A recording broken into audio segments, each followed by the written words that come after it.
बरेली मंडल में बीजेपी भले ही 4 में से 3 सीटें जीत गई हो, लेकिन पिछले चुनाव की तुलना में स्ट्राइक रेट में गिरावट देखी गई है। बीजेपी पिछली बार सभी 4 सीटें जीत गई और स्ट्राइक रेट 100% रहा था, लेकिन इस बार 4 में से 3 सीट ही जीत पाई, यानी कि स्ट्राइक रेट घटकर 75% तक पहुंच गया। सीएम योगी इसी की समीक्षा कर रहे हैं कि आखिर बदायूं सीट पर हार हुई तो फिर क्यों हुई।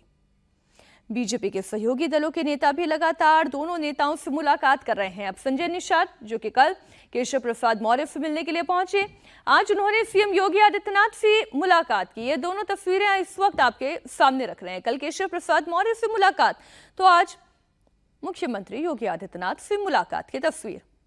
ओम प्रकाश राजभर ने भी उत्तर प्रदेश के डिप्टी सीएम केशव प्रसाद मौर्य से मुलाकात की। राजभर का कहना है कि वो अपने इलाके में कुछ काम के सिलसिले में डिप्टी सीएम से मिलने के लिए गए थे।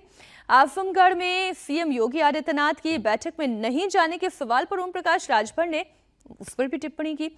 उनसे बात की हमारे संवाददाता रुचि कुमार ने। बताइए कि अगर यूपी बीजेपी की बात करें, यूपी में सरकार की बात करें, तो यहाँ पर आप पिछड़ों का सबसे बड़ा नेता किसको मानते हैं बीजेपी में? सब नेता हैं यहाँ। नहीं, सबसे बड़ा सब जाति में अपनी अपनी पार्टियां बन गई हैं।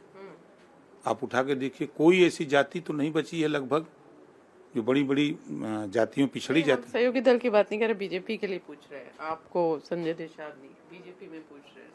अब बीजेपी के लोग सबको नेता बना के रखे हैं, बहुत नेता हैं। जैसे अरे भाई, स्वतंत्र देव पटेल नेता हैं पिछड़ों के, केशव देव मौर्य नेता हैं पिछड़ों के, और तमाम जातियों के नेता तो हैं उसमें। ऐसा तो नहीं है कि नहीं है।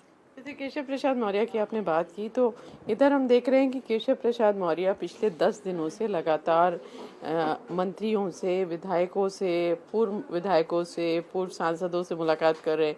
करीब 2 दर्जन से ज़्यादा विधायकों से मिल चुके हैं, 8 से ज़्यादा मंत्रियों से भी मिल चुके हैं, आप भी मिले हैं। ये जो मुलाकात हो रही है, इसके क्या मायने निकाले जाए?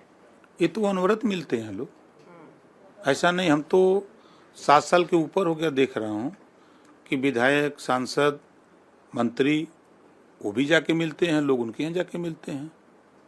हम भी तो सबसे मिलते हैं। अब उसका कोई दूसरा अर्थ निकाले तो अलग बात है। दिन मुख्यमंत्री की मीटिंग थी आजमगढ़ में, उसमें आप नहीं गए, उसमें आपको बुलाया गया था और आप केशव प्रसाद मौर्य से मिलने पहुंच गए, इसलिए सवाल। कै बजे मिले? 9:30 बजे। ठीक है, उसी दिन 75 जिले के जिला पंचायत अध्यक्षों की मीटिंग बुला ली गई थी।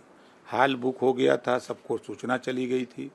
एक दिन पहले ही मैंने मुख्यमंत्री जी को बता दिया कि हम मीटिंग में नहीं रह पाएंगे। तो उन्होंने कहा कारण क्या है? हमने बताया कि नहीं, ये काम आप करो, वहाँ हम देख लेंगे।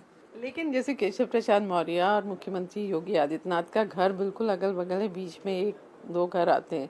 मुख्यमंत्री योगी आदित्यनाथ से कब मुलाकात हुई आपकी? हमारी जी, हमको अंदाजे कि 10 दिन लगभग हो गया होगा। अच्छा।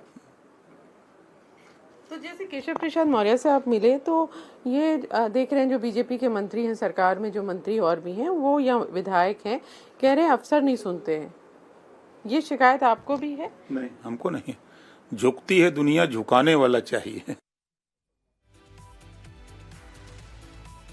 एक तरफ योगी आदित्यनाथ जहां विधायकों और मंत्रियों से मिल रहे हैं, तो दूसरी ओर डिप्टी सीएम केशव प्रसाद मौर्य भी विधायकों और मंत्रियों से अलग अलग मुलाकात कर रहे हैं। केशव मौर्य ने कैबिनेट मंत्री संजय निषाद से मुलाकात की और इस मुलाकात की तस्वीरें भी सोशल मीडिया पर सामने आई। इससे पहले दारा सिंह चौहान से मुलाकात की तस्वीरें सोशल मीडिया पर आई थी। दारा सिंह चौहान से पहले राजभर से मुलाकात हो या फिर प्रयागराज में नंद गोपाल नंदी के घर पर उनके परिवार से मुलाकात की तस्वीर हो, सब सामने आ चुकी हैं। तो 18 जुलाई को जगदम्बिका पाल और उससे पहले सूर्य प्रताप शाही ने भी केशव प्रसाद मौर्य से मुलाकात की थी। कैलेंडर पर आप अगर नजर डालें तो अब तक केशव प्रसाद मौर्य बीजेपी के 28 बड़े नेताओं से मिल चुके हैं, जिसमें कैबिनेट मंत्री, राज्य मंत्री, विधायक, एमएलसी और बाकी नेता भी शामिल हैं।